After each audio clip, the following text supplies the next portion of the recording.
All right, so we're back and ready to dive into the fascinating world of nonverbal communication. It's amazing how much we communicate without even saying a word, isn't it? It really is. I mean, think about it. Our body language, Uh, our facial expressions, even the tone of our voice. it can all completely change the meaning of what we're saying. It's like there's this whole other conversation happening beneath the surface. The Source podcast calls it the silent language. I love that, the silent language. Mhm. So we're not just listening to the words, but also paying attention to all these subtle cues. Exactly. And those cues can tell us a lot about what the other person is really thinking and feeling. Even if their words are saying something different. Right, like imagine someone saying, "That's great," but with a sarcastic tone and a rolled eye.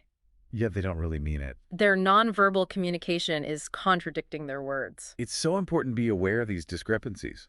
But it makes me wonder, how do we learn to decode all these nonverbal signals? It's definitely a skill that takes practice. Like anything else. But the podcast suggests starting by becoming more aware of our own nonverbal communication. Oh, that makes sense. So checking in with ourselves before we speak. Right. How are you holding your body? What's your facial expression like? What kind of tone are you using? Making sure our nonverbal signals are aligned with the message we want to send. Exactly. But here's where things get even trickier.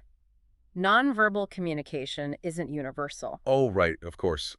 Different cultures have different norms. What might be considered polite in one culture could be rude in another. So we have to be careful not to misinterpret those signals. And be aware of how our own nonverbal communication might be perceived by others. It adds a whole other layer of complexity to communication, doesn't it? It does, but it also makes it even more fascinating.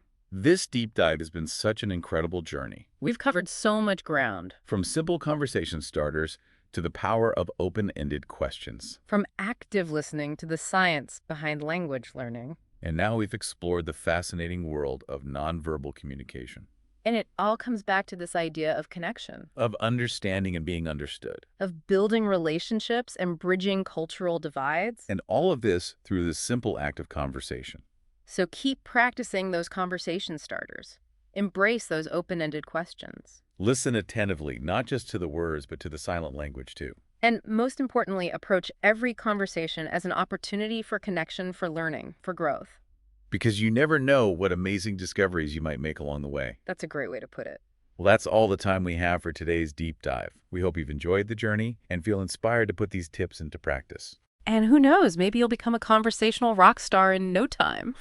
Till next time, keep talking, keep learning, and keep connecting.